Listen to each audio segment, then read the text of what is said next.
there, good evening and welcome to the news live on Rupavahini ChannelEye. I'm Sharon Masquinius. Good evening, I'm Lakshita Dirasingha, and to start off, we take a quick look at the headlines for tonight. A favourable response from the Japanese Prime Minister to the President's request to purchase 600,000 doses of the AstraZeneca vaccine. Sri Lanka receives further 1 million doses of the Sinopharm vaccine. Vaccination of pregnant women begins. The Prime Minister instructs to reconvene the services of retired nurses, taking into consideration of service requirements. Batiklo farmers receive bountiful harvest due to utilization of organic fertilizer. On to the stories in detail now, starting off with local news. President Gotabaya Rajapaksa's request to Prime Minister of Japan Yoshihide Suga seeking to obtain 600,000 doses of AstraZeneca vaccine has been met with positive response. This was disclosed during a meeting between the President and the Japanese Ambassador to Sri Lanka, Sugiyama Akira, at the Presidential Secretariat this morning. The Japanese government has also acceded to President's request to provide medical supplies and healthcare equipment needed to contain the spread of the COVID-19 virus. The President also drew the attention of the Japanese ambassador to obtain technical assistance required expeditiously to deal with the maritime accidents. Deputy Ambassador at the Japanese Embassy Kitamura Toshiro, First Secretary Imamura Kayo, Secretary to the President P.B. Jayasundara, Principal Advisor to the President Lalit Veeratunga and Foreign Secretary Admiral Jayanath Kolambage were also present at the meeting. Another aircraft carrying a further 1 million doses of Sinopharm vaccine has arrived at the Katnayake airport at dawn today. The consignment was brought to the island from Beijing City, China by an aircraft of the Sri Lankan Airlines. The stock of vaccine was dispatched by lorries to the vaccination depot in the Disaram, Maradana this morning. Foreign Minister Dinesh Gunawardena has extended Sri Lanka's gratitude to the government of Russia for the cooperation extended to manufacture in Sri Lanka the Russian-made Sputnik vaccine. The minister has extended thanks in a recent telephone conversation with the Russian Foreign Minister Sergei Lavrov. He has also appreciated the assistance provided by Russia to control the COVID pandemic in Sri Lanka. Minister Gunawardena has also extended thanks to Russia for the cooperation provided to Sri Lanka at the 43rd sessions of the Geneva Human Rights Conference of the United Nations. Sri Lanka and Russia have agreed to continuously discuss on bilateral cooperation in the fields of commerce, economics and industries. The second dose of the Covishield vaccine has been provided to 466 persons under the COVID-19 immunization program yesterday. 43,454 persons have also received the first dose of the Sinopharm vaccine yesterday. The second dose of the Sinopharm vaccine was also inoculated to 166 persons yesterday. Accordingly, a total of 44,086 have received both doses of the vaccine. A total number of 2.3 million persons have so far received COVID-19 vaccine in Sri Lanka. Madam Sharanthe Wickramasinghe Rajapaksa has presided over the administering of the Sinopharm vaccine on pregnant women at the Castle Street Hospital in Colombo this morning. The Director General of Health Services has confirmed yesterday of 54 more COVID-19 related deaths in the island during the period of 10th last month till the 7th of this month. Accordingly, the total number of COVID-19 related deaths reported in the island has increased to 1,843. 5 high-flow oxygen machines required for the supply of oxygen to COVID-19 patients were handed over to Minister Pavitra Vanyarachi by the Colombo Port City project. The value of each machine is 5 million rupees. Managing Director of the Port City project, Hao Lian Jiang, was also present on this occasion. The Rhino Group of companies has also donated 8 high-flow oxygen machines valued at 10 million rupees to the Minister of Health. They were handed over by Managing Director of the company E.J. Nyanam. A stock of equipment including safety garments, face mask and hand gloves needed for health staff engaged in the COVID treatment program was donated to the Health Ministry under the American Aid program. The total value of items exceeds to $6 million. Chief of Staff of the U.S. Embassy, Kelly Martin, and Director of the USAID program, Reed J. Alisman, took part in handing over ceremony. Meanwhile, the Ministry of Health has handed over to the Sri Lanka Air Force a stock of equipment which could be used to program the control of the spread of COVID-19 disease. State Minister Professor Channa Jayasumana handed over the equipment to the Commander of the Air Force, Air Marshal Sudarshana Patirana.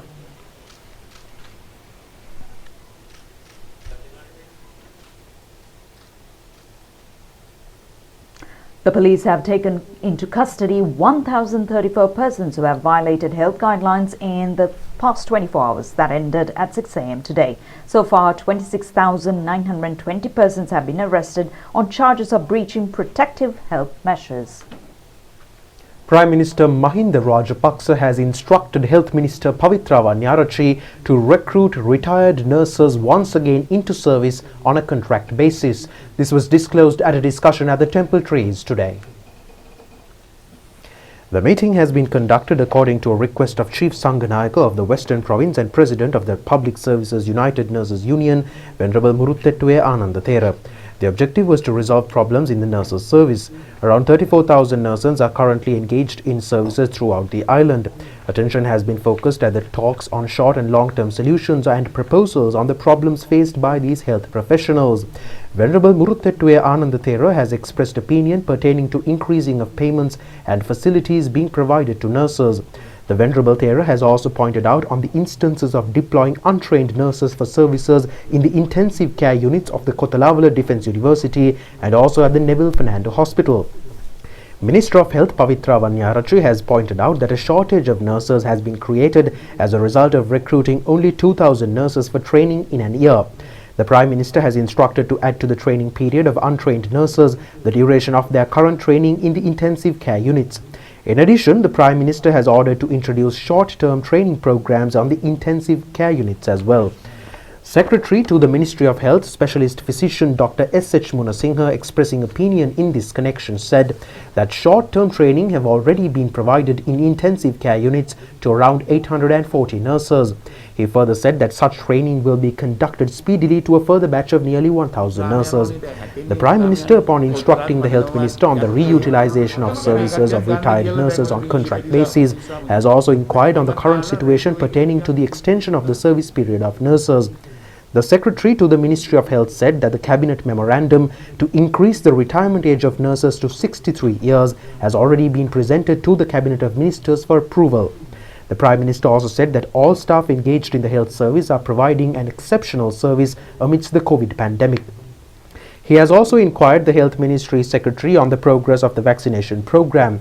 He has responded saying that almost all those engaged in the health sector have been inoculated and provision of the second dose of the vaccine to the members of their families has also commenced. The Prime Minister has also ordered the relevant officials to prepare a proper methodology and the provision of transport facilities to the nurses during the period of travel restrictions. Instructions have also been given to expedite the process of handing over degrees for nursing professionals. It has also been decided at the meeting to submit the necessary recommendations to Parliament to approve the legislation in this connection without delay. It has also been pointed out that at the meeting that the necessary draft legislation on the provision of nurses' degrees has already been submitted to the Department of the Attorney General. Venerable Muruthettuwe Anandathera further said that the payments on uniforms of nurses have not been increased since the last time it was increased during the period of presidency of Prime Minister Mahinda Rajapaksa. The Prime Minister has stated that a further increase in the payments is possible through the forthcoming budget after arriving at a common decision in this regard. Prime Minister's Secretary Gamini Senarath, Secretary to the Ministry of Finance S.R. Artigala, Chief of Staff of the Prime Minister's Office Yoshita Rajapaksa, Director General of Health Services Dr. Asela Gunawardana and other officials have also participated in the discussion. Provision of the 5,000 rupee allowance was carried out successfully throughout the island today as well. Our correspondent says that the handing over of the allowance to eligible families in certain divisional secretariat divisions was concluded yesterday. Persons with special needs in the Nagoda Divisional Secretariat Division were presented with the 5,000 rupee allowance at their residences by the relevant officials. A sum of 1,575,000 rupees has been allocated for distribution among 315 eligible persons. Provision of the 5,000 rupee allowance to low-income earners in the Hinguraguda Divisional Secretariat Division in Polonnaruwa was also conducted yesterday. There were 36,140 eligible families. It has also been reported that the Samurdhi banks in Hinguraguda, Giritale, Jayantipura and Binneria have provided a sum of 2,750,000 rupees among 5,401 families. A program is also underway on the provision of bags of dry rations valued at 1,250 rupees to each of the 2,250 low-income families selected from among farm organizations in the Mahaweli H zone. The total cost of the project is 29 million rupees. The relevant food stocks have been provided to the Residential Management Office of the Mahaveli H Zone by the Rajangane Multipurpose Cooperative Society. The program is being implemented through supervision of Minister Chamal Rajapaksa and State Minister Siripala Gamlat. A bag of rationed items valued over 2,600 rupees have been distributed among 100 low-income families in Dabare Mawatha in Narahempita today. The event has been organized under the patronage of Chief Incumbent of the Sri Gautama Vihare in Narahempita, Venerable Omalpe Sumna Ratanathera, and through the financial contributions of expatriate Sri Lankans. President's advisor Lalit Veeratunga was also present on the occasion. The Office of the Senior Superintendent of Police Batiklo was engaged in the distribution of dried food items to indigenous families in Batiklo. Accordingly, the indigenous communities in Mankarni, Kunjankulam, Panchankarni, Kirimiche, Kokuvil and Palmkulam were provided with relief items. Leader of the indigenous community in Wakarai, K. Velayudham, was also present at the occasion. The program to popularize organic fertilizer according to the Saubhagyadakyama policy statement is being conducted throughout the island.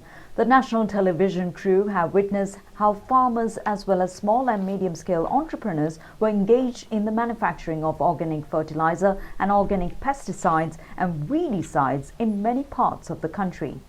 Farmers have pointed out that green gram and black gram cultivations carried out in the Batiklo district utilizing organic fertilizer has been more successful than in previous years. These varieties of crops have been cultivated in an extent of 215 hectares of land with the application of organic fertilizer through state mediation. The farmers say that they wish to extend gratitude to the government and the President for extending assistance under the Saubhagyadakyama program. They add that they have reaped a bountiful harvest by using organic fertilizer.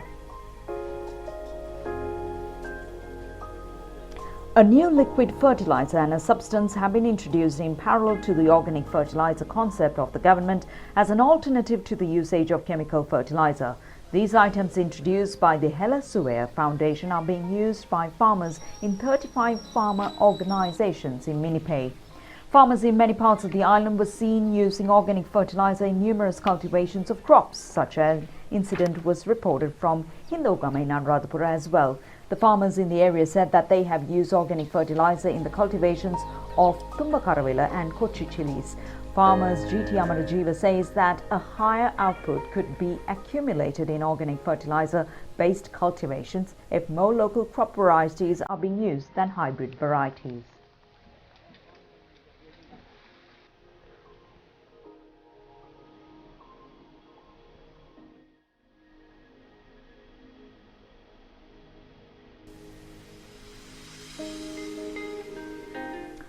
A discussion was conducted yesterday relating to the manufacturing of organic fertilizer for the upcoming March season in the Polonnaruwa district. State Minister Roshan Ranasinghe has presided over the meeting at the auditorium of the Polonnaruwa district secretariat. Organic fertilizer manufacturers and the governor of the North Central province, Maipala Herath, have also attended the event.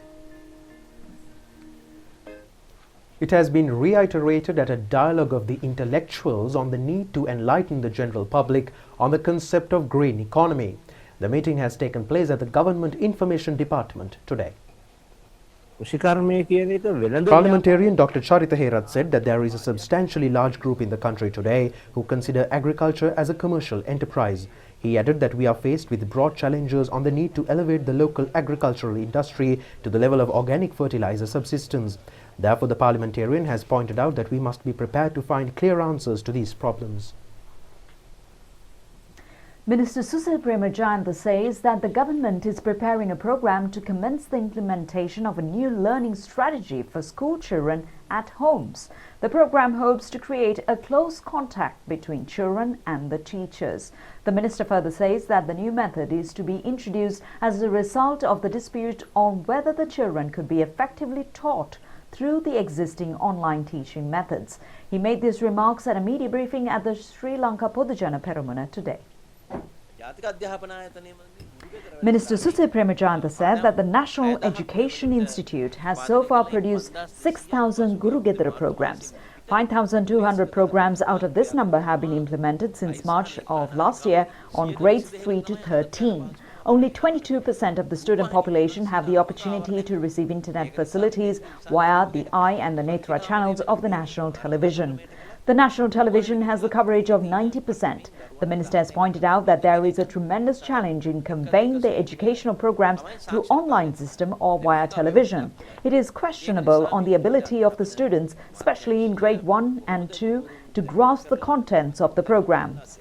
Minister Susil Premachandra said that under such circumstances, the Ministry of Education has embarked upon a program on how to educate the teachers, principals and directors of education in implementing a home-based program. Discussions are already underway with the specialists in the educational sector on the implementation of the program scheduled to commence in the first week of August this year. Attention has been focused on the close contacts between children in homes and teachers. The progress is to be evaluated on a weekly basis. The minister further said that there is a possibility of continuing even with the reopening of schools. A program will be implemented tomorrow for the provision of pension payments. Accordingly, the relevant banks will be kept open tomorrow. The Sri Lanka Transport Board has taken measures to provide transport facilities to recipients of pensions. Chairman of the board, Kingsley Ranawaka, says that it will be conducted through the coordination of the Sri Lanka Army. Chairman of the Sri Lanka Transport Board, Kingsley Ranawaka, says that the Army will take measures to provide the necessary facilities for the pensioners. The SLTB has planned to deploy in service nearly 2,750 buses for the benefit of the pensioners. The divisional secretaries and the Army officials are required to present requests to the depot managers of the relevant areas to obtain the services of these buses. The buses will be used to bring safely the pensioners to the centres to receive the pensions and thereafter send them back to their residences. Here's more local news in brief. The Parliamentary Council has approved the appointment of the President of the Court of Appeal, Justice Arjuna Albesekara, as a Justice of the Supreme Court. The President Gotabaya Rajapaksa has made the appointment in order to fill the vacancy created as a result of the retirement of the Supreme Court Judge Sisira Diabru. The Organisation to Safeguard Bee Resources in Kandy has taken measures to safely dispose several beehives at the pumping station of the Peradeniya University. The entangled hives had prevented the carrying out of any repairs at the station. The water pumping station erected along the Maveli River is 150 feet high. 21 beehives as well as a nest of a rare type of birds were found.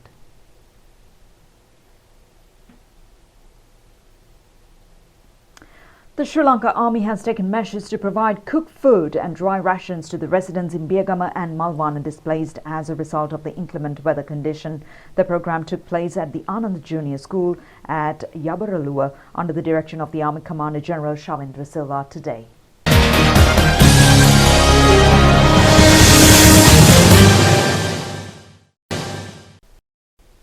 And in sports news, the Sri Lankan cricket team has left for England at dawn today to compete in 3 one-day matches and 3 T20 matches. Kusal Janit Pereira will be functioning as the captain of the Sri Lankan team, while the vice-captain will be Kusal Mendes. The first T20 between Sri Lanka and England is scheduled to commence on the 23rd of this month. The Sri Lankan team will engage in 2 warm-up sessions prior to the commencement of the series. These sessions will be conducted between the players of the Sri Lankan pool. The upcoming one-day and T20 series would also become the maiden performance of local players Dhananjay Lakshan, Charit Asalanka and Ishan Jayaratna. And that's all the stories for tonight. We'll see you tomorrow at the very same time. Until then, good night and stay safe.